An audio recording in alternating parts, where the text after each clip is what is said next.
Most welcome students once again in my YouTube channel. You are watching Economic Amazon and we are studying the chapter foreign exchange rate, and it is the second part of this chapter. In first part I will explain about the flexible exchange rate and impact of the increase and decrease in the supply of foreign exchange rate on the exchange rate. In this part we are going to study about the fixed exchange rate, devaluation, revaluation and foreign exchange market. So first of all, it is my humble request, kindly subscribe my YouTube channel, like the video and press the bell button for further notification. Let's start today's study. Today's first topic is fixed exchange rate. Fix exchange rate मतलब होता है कि जो rate fix कर दिया जाता है एक बार, वो बार बार वेरिएबल नहीं होता है. Then what do you mean by fix exchange rate? Exchange rate is set to be fixed when it is set and maintained by the government and a particular level. मतलब जब इसको पर्टिकुलर लेवल पे set कर दिया और government इसको set करता है और वो लेवल इसका बना रहता है. मतलब ये इसमें वेरिएशंस देखने को नहीं मिलेंगे जैसा कि फ्लेक्सिबल एक्सचेंज रेट है. Flexible exchange rate depends on the supply and demand of the foreign exchange, but fixed exchange जो rate है ये supply और demand पे depend नहीं करता है, because it is fixed by the government on a particular level. The government may set it at all level higher or lower than the equilibrium exchange rate. जो market में flexible exchange rate है वो तो equilibrium को show करेगा जहाँ demand और supply ये फॉरेन एक्सचेंज का इक्वल होता है, बट गवर्नमेंट उस लेवल से ऊपर या नीचे इस एक्सचेंज रेट को लगा सकता है. Rate as determined by the market forces supply and demand. मतलब जो इक्विलिब्रियम रेट है वो तो सप्लाई और डिमांड सेट कर देते हैं, बट गवर्नमेंट का इंटरफेरेशन होता है, इसमें दखल अंदाजी होती है और गवर्नमेंट इसको हाई और लो सेट करता है. Now we will study about both the condition कि अगर गवर्नमेंट इसको higher than the equilibrium level set करेगा और lower than the equilibrium level, then what are these condition? First of all, when exchange rate is set higher than the equilibrium exchange rate. अगर उसको equilibrium से higher level पे set किया गया है तो उसका क्या इम्पैक्ट होगा ये देखते हैं. फर्स्ट जो है तो diagram is on your screen. आप देख रहे हैं here the government exchange rate is set by the government higher than the equilibrium level.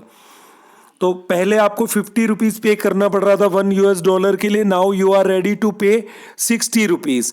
It is set by government. पर गवर्नमेंट ऐसा क्यों करेगी? In order to attract the foreign investment in our economy. जब government को लगता है कि foreign companies हमारे देश में आके इन्वेस्ट करें तो गवर्नमेंट इज रेडी टू पे मोर देन इक्विलिब्रियम लेवल. जो इक्विलिब्रियम लेवल पे फॉरेन एक्सचेंज रेट डिसाइड होता है उससे ज्यादा वो पे करना चाहती है, पे करने के लिए तैयार हो जाती है. So as you are seeing on the diagram, equilibrium आपके पास पॉइंट है, but government is ready for the foreign exchange rate R1, क्योंकि R जो एक्सचेंज रेट है 50 रुपीज इज इक्वल टू $1, ये तो मार्केट में डिसाइड हुआ है by the demand and supply of foreign exchange, but government ने इसको बढ़ा के 60 रुपीज कर दिया है. तो यहाँ क्या होगा, गैप बनता है P और Q के बराबर. Here the supply of foreign exchange जो है वो बढ़ जाता है और डिमांड इसका पीछे रह जाता है, तो PQ का डिफरेंस इनके बीच में आ जाता है. And what is the impact of this? इसका इम्पैक्ट क्या होगा? First of all I want to tell you कि जब गवर्नमेंट ऐसा करती है then it is called the devaluation of our domestic currency. It means government ने हमारी करेंसी को डिवेल्युएट कर दिया है कि अब हम ज़्यादा पैसा देना चाहते हैं in order to attract the foreign investment की डॉलर हमारे देश में आए. तो इसके इम्पैक्ट क्या होंगे? जब सप्लाई ज़्यादा हो जाएगी फॉरेन एक्सचेंज का और हमारे कंट्री की उनकी जो फॉरेन एक्सचेंज की डिमांड कम हो जाएगी. So let's study. जो फिगर 8 है, SF shows the supply of $, and DF जो है वो शो करता है द डिमांड ऑफ $.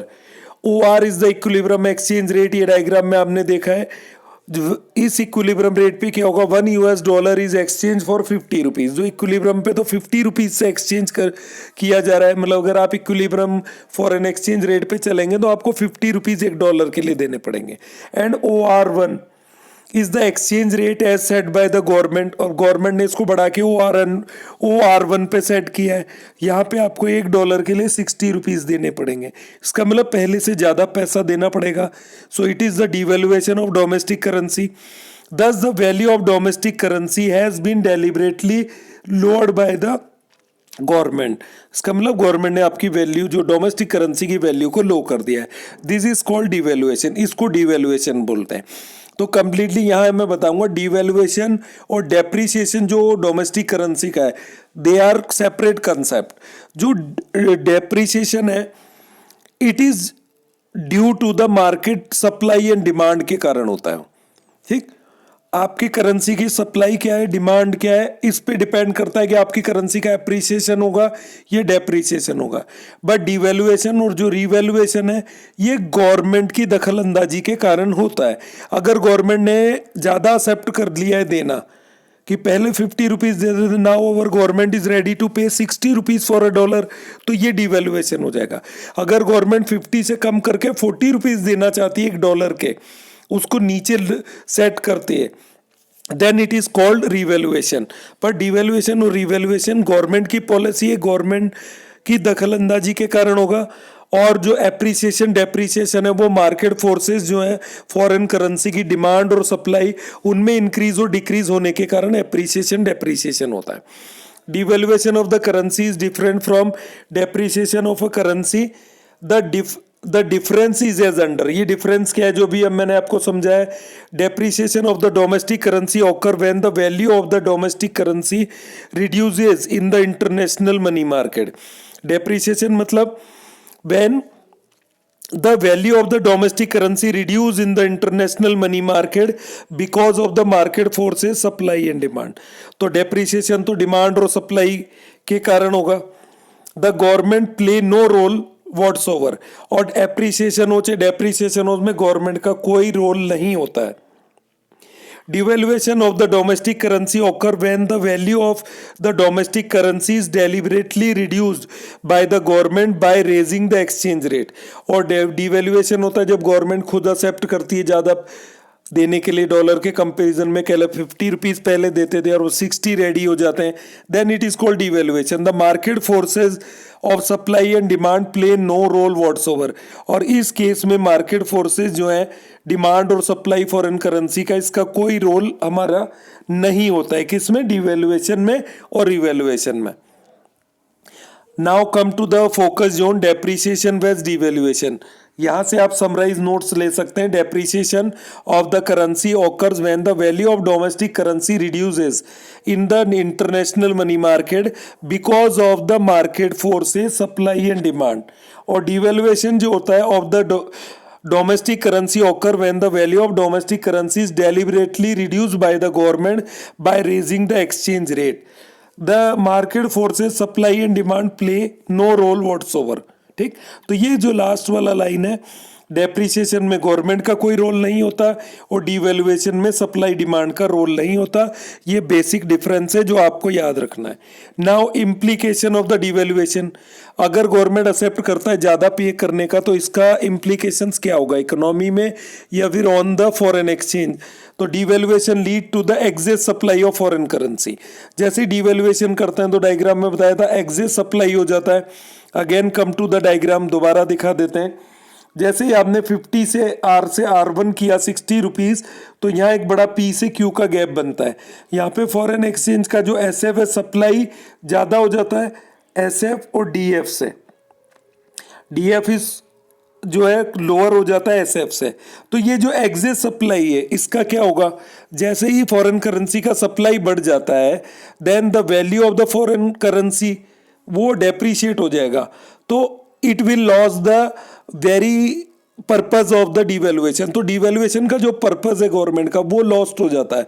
क्योंकि हम तो एक्सेप्ट कर रहे थे ज़्यादा पैसा देना ताकि डॉलर आए, बट डॉलर की सप्लाई एक्सेस होते ही उसकी वैल्यू ऑलरेडी कम हो जाएगी। तो जो डिवैल्यूएशन का पर्पज है वो पूरा नहीं हो पाता है। तो इस केस में गवर्नमेंट क्या एक्शन लेती है, इसको स्टडी करते हैं। Devaluation lead to the excess supply of foreign currency in the international money market in the state of equilibrium। In figure 8 excess supply जो SF is more than DF, वो PQ के बराबर था जो गैप बना मैंने बताया। This would lead to the fall in the exchange rate। अब इससे एक्सचेंज रेट वापस 60 से 50 की तरफ नीचे आने लगेगा, in which situation the very purpose of devaluation would be lost. तो यही मैं आपको समझा रहा था कि अगर ऐसा हो जाता है तो जो डिवेल्युएशन का पर्पस था गवर्नमेंट का वो लॉस्ट हो जाता है। It therefore become essential for the government to absorb the excess supply by the way of its own purchase of the foreign currency. तो यहाँ गवर्नमेंट को उस जो एक्सेस सप्लाई है उसको एब्जॉर्ब करना पड़ता है। तो गवर्नमेंट यहाँ क्या करेगी, जो एक्सेस सप्लाई है डॉलर की उसको खुद एब्जॉर्ब करेगी। कैसे एब्जॉर्ब करेगी, वो रुपीस खर्च करके डॉलर को खरीदना चालू करेगी और डॉलर की सप्लाई को मार्केट में कम करेगी। International money market accordingly the government reserve of forex, जो फॉरेन एक्सचेंज का जो रिजर्व है आरबीआई के पास वो इंक्रीज होने लगेगा, must rise. It may be noted that in India RBI is engaged in the sale and purchase of foreign currency in the international money market. तो India के context में हमने पढ़ा था मनी बैंकिंग में कि ओनली रिजर्व बैंक जो है वो कस्टडियन ऑफ फॉरेन एक्सचेंज होता है और सेल और परचेज का जो राइट है वो भी आरबीआई के पास है। तो जब एक्सेस सप्लाई होती है डिवैल्यूएशन करते ही उसको ऑब्जर्व आरबीआई करता है बाय परचेजिंग द डॉलर, उसको रुपीस की सप्लाई बढ़ा के डॉलर को ऑब्जर्व करेगा। इससे जो डिवैल्यूएशन का पर्पस है वो पूरा हो जाता है कि आपके पास डॉलर की सप्लाई आपकी इकोनॉमी में बढ़ने लगती है। Then this is the implication of devaluation जो आपको याद रखना है। सेकंड केस है when exchange rate is set lower than the equilibrium level. अब सेकंड केस आता है जब गवर्नमेंट इसको इक्विलिब्रियम से लोअर लेवल पे सेट करता है तो क्या होगा, लेट्स अंडरस्टैंड द डायग्राम। अब आपने पहले exchange rate 50 rupees per dollar था, अब उसको कम करके गवर्नमेंट ने R1 पे नीचे की तरफ लगाया again 40 rupees. Now our government don't want to pay 50 rupees for a dollar, वो इससे कम 40 रुपीज देना चाहता है। Then again there is a gap, PQ के बराबर बनेगा, बट इन दिस गैप जो डिमांड फॉर फॉरेन करेंसी है वो ज़्यादा हो जाएगा DF, इधर जो आपके पास SF है ये कम हो जाएगा और DF आपके पास ज़्यादा होगा। Then what is the implication, इसके भी इम्प्लीकेशंस होंगे। डिमांड ज़्यादा है वो पूरी कहाँ से होगी। तो in figure 9 OR is the equilibrium exchange rate. OR equilibrium आपके पास एक्सचेंज रेट है जहाँ पे $1 इज जो है इज एक्सचेंज फॉर 50 रुपीज, मतलब $1 के लिए 50 रुपीज देना पड़ता है। अब गवर्नमेंट ने इसको OR1 पे रिड्यूस किया तो OR1 is the exchange rate as fixed by the government, here $1 is exchange for 40 rupees. तो OR जो रेट डिसाइड किया है ये गवर्नमेंट ने इक्विलिब्रियम से नीचे की तरफ लगा दिया है। इट इज कॉल्ड रिवैल्यूएशन, इसको रिवैल्यूएशन बोला जाता है कि आपने अपनी करेंसी की वैल्यू को बढ़ा दिया है इक्विलिब्रियम लेवल से। Thus the value of domestic currency has been deliberately raised by the government. This is called revaluation. इसको आप revaluation बोलेंगे। Revaluation of the currency is different from appreciation, ये एप्रिसिएशन से डिफरेंट होता है। पहले मैंने बताया एप्रिसिएशन जो करेंसी का डोमेस्टिक का होता है it is due to the market forces supply and demand. Supply और जो डिमांड होता है फॉरेन एक्सचेंज का उस कारण तो आपके पास एप्रिसिएशन होता है, ये डेप्रिसिएशन ऑफ डोमेस्टिक करेंसी। और रिवैल्यूएशन और डिवैल्यूएशन गवर्नमेंट के दखल अंदाजी के कारण होता है। The difference is as under first appreciation of the domestic currency occur when the value of the domestic currency rises in the international money market because of the market forces demand and supply। जो demand और supply market forces होती हैं foreign exchange की उस कारण से आपके पास appreciation होगा डोमेस्टिक करेंसी का या डेप्रिसिएशन होगा तो भी वो मार्केट फोर्सेस के कारण होता है। The government play no role whatsoever, इसमें एप्रिसिएशन डेप्रिसिएशन में गवर्नमेंट का कोई रोल नहीं है। And revaluation of the domestic currency occur when the value of the domestic currency deliberately raised by the government by lowering the exchange rate, equilibrium से नीचे करने पे the market forces जो है सप्लाई और demand for the foreign currency play no role whatsoever. तो यहाँ market forces का कोई रोल नहीं होता है। Now come to the focus zone, again appreciation और रिवैल्यूएशन जो है मैं एक बार इसको दोबारा रिवाइज कर देता हूँ।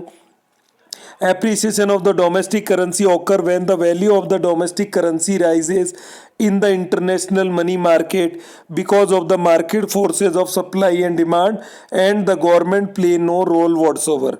Revaluation क्या होता है of the domestic currency occur when the value of the domestic currency is deliberately raised by the government by lowering the exchange rate. The market forces of supply and demand play no role whatsoever. ये जो concept है आपको याद रखने, that is why I am repeating again and again. Focus zone में दोबारा पढ़ा है. Now implication of the revaluation.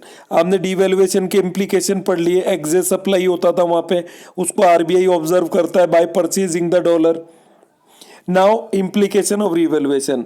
यहाँ क्या होता है, ब्लैक मार्केटिंग होने लगती है क्योंकि डिमांड ज्यादा है और सप्लाई कम है. Revaluation lead to the excess demand of foreign currency.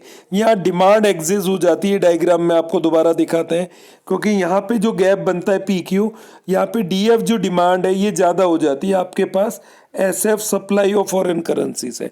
और जब भी डिमांड ज़्यादा होगी तो क्या होगा, यहाँ ब्लैक मार्केटिंग होगा. डॉलर ब्लैक में बिकने लगेगा हाइयर प्राइस पे.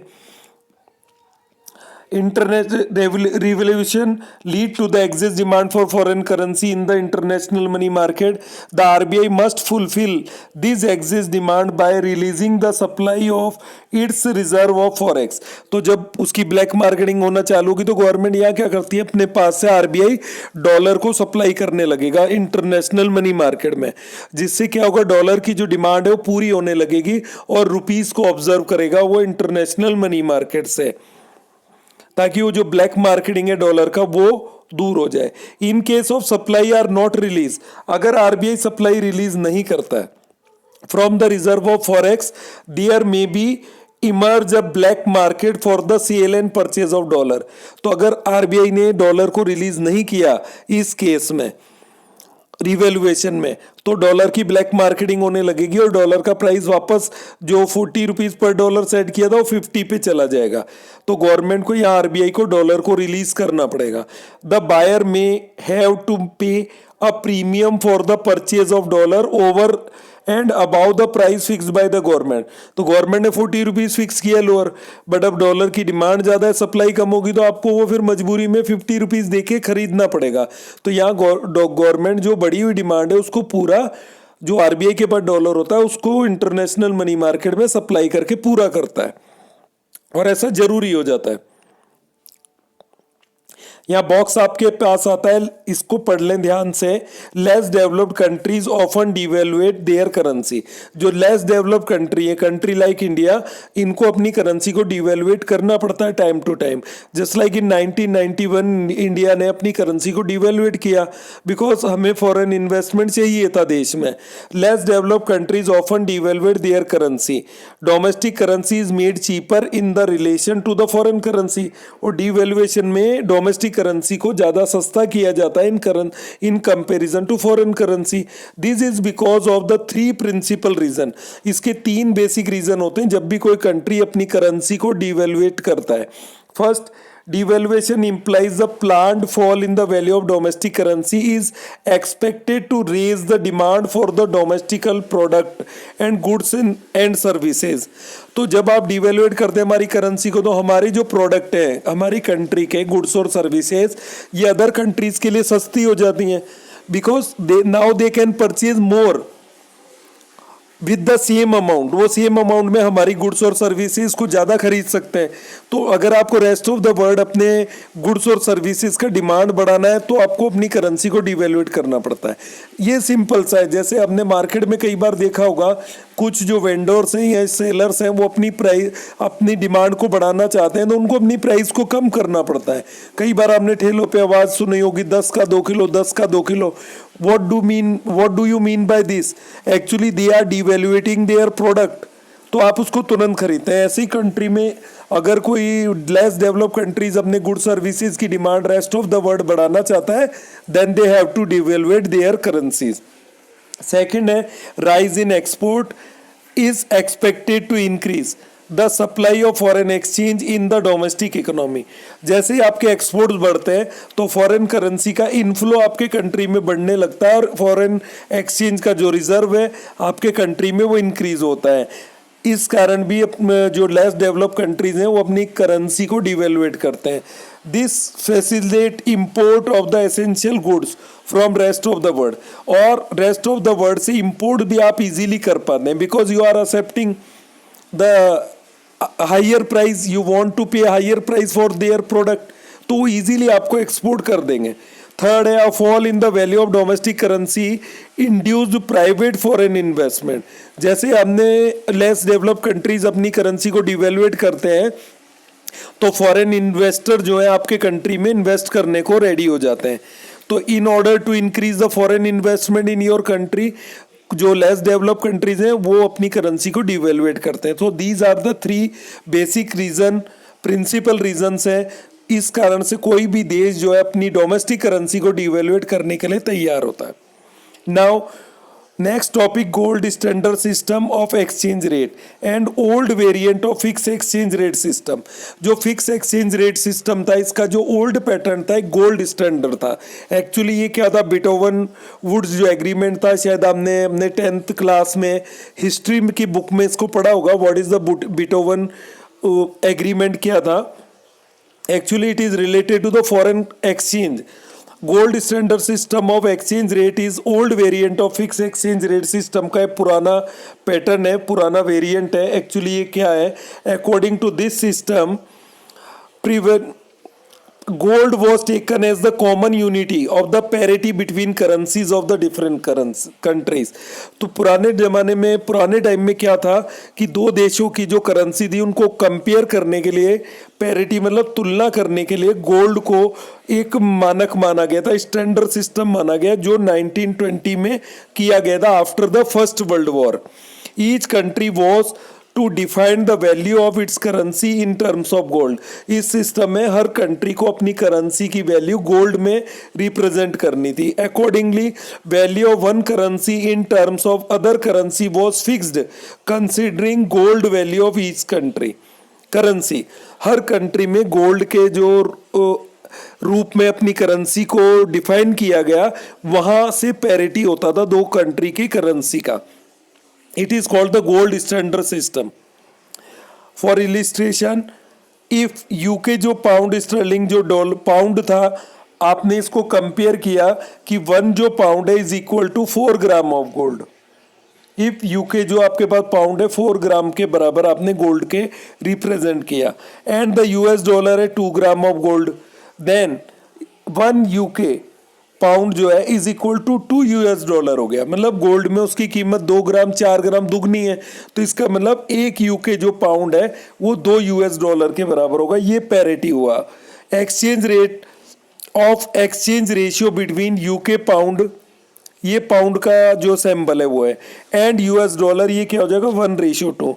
2 US dollar would exchange for 1 UK pound. मतलब अगर आपको 1 UK पाउंड खरीदना है तो you have to spend $2 US dollar आपको खर्च करने पड़ेंगे। रीजन, क्योंकि पाउंड का जो गोल्ड में वैल्यू है वो 4 ग्राम है और US डॉलर का गोल्ड में प्राइस 2 ग्राम है। This system of exchange was also known as mint par value of exchange. इसको mint par value of exchange बोला जाता था और मिंट पैरिटी बोला जाता था। ये आपको याद रखना है। Mint value of currency implied gold value of that currency. तो मिंट वैल्यू का मतलब गोल्ड वैल्यू से था उस देश की करेंसी का। Next, Bretton Wood system of exchange rate जो था, और एडजस्टेबल पेग सिस्टम। बीटोवन जो वुड सिस्टम था exchange rate, it is also called the adjustable peg system of exchange rate भी इसको बोला गया। Why it is called so, because इसमें थोड़ा एडजस्टमेंट पॉसिबल था by the permission of IMF, international monetary fund की permission से इस फिक्स एक्सचेंज रेट सिस्टम में थोड़ा बहुत चेंज किया जा सकता था। That is why it is called adjustable peg system. Bretton Wood system, even when it was fixed system of exchange rate, ये फिक्स एक्सचेंज रेट सिस्टम था, अलाउड सम एडजस्टमेंट, इसमें कुछ एडजस्टमेंट हो सकते थे। So it is called adjustable peg system of exchange rate according to this system. अब इस system के अकॉर्डिंग हमारे पास क्या था, first different currencies were pegged to one currency that is US dollar. मतलब सभी देशों की करेंसी की जो तुलना थी उसको रिलेट किया गया था यूएस डॉलर से, because on that time US dollar was the powerful currency. Second, US dollar was assigned gold value at a fix price, और यूएस डॉलर था उसकी प्राइस गोल्ड में फिक्स कर दी गई, और वो क्या था कि 35 जो आउंस था गोल्ड उसके बराबर एक डॉलर को रखा गया था। 35 ounce, ounce is the unit of the weight. ये जो कम वेट होता है ना उसको मेजर करने के लिए आउंस जो एक यूनिट यूज किया जाता है। Now third, value of one currency in terms of US dollar ultimately implied the value of that currency, और हर करेंसी को डॉलर से कंपेयर करके उसकी वैल्यू को फिक्स कर दिया गया इन टर्म्स ऑफ गोल्ड में। Fourth point, gold continue to be the ultimate unity of the parity between two currencies, और दो करेंसी का कंपैरिजन गोल्ड से किया जाने लगा। ये पुराना सिस्टम था, अभी ये फॉलो नहीं होता है। जो करंट सिचुएशन है इसमें तो फ्लेक्सिबल एक्सचेंज रेट सिस्टम ही चलता है। Number 5, adjustment in the parity value of currency was possible but only if allowed by IMF, international monetary fund की परमिशन से ही इसमें थोड़ा बहुत चेंज पॉसिबल था, otherwise it was the fix exchange rate system. Even this system was abandoned in 1977, इस system को 1977 में खत्म कर दिया गया। It was replace by the flexible system of exchange rate. तो आपको जो ये फिक्स एक्सचेंज रेट बिटोवन जो सिस्टम है इसको सिर्फ याद कर लेना है, क्योंकि ये करंटली अभी हमारे प्रचलन में नहीं है, ये 1977 तक ही था system. Now fix exchange rate system and flexible exchange rate system, major differences इनमें क्या है इसको रिवाइज एक बार कर लेते हैं।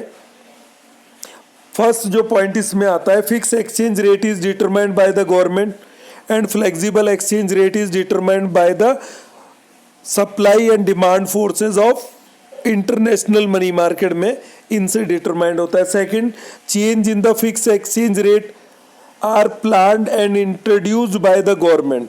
जो चेंज होता है फिक्स एक्सचेंज रेट सिस्टम में गवर्नमेंट इंट्रोड्यूस इसको करता है, और the central bank of the RBI जो हमारे कंट्री में है।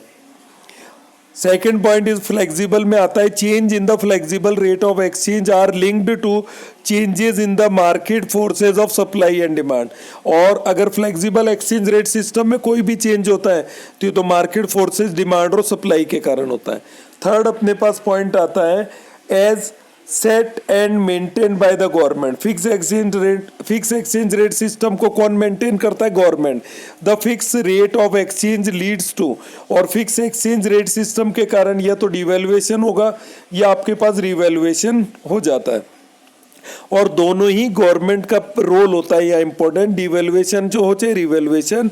On the other hand in flexible exchange rate system यहाँ सिर्फ डिमांड और सप्लाई जो फोर्सेस है इन्हीं के कारण होता है, और ये क्या होता है, डेप्रिसिएशन होगा या एप्रिसिएशन होगा, विच आई ऑलरेडी एक्सप्लेन, जो मैंने आपको अभी अभी समझाया था पहले, ये होगा।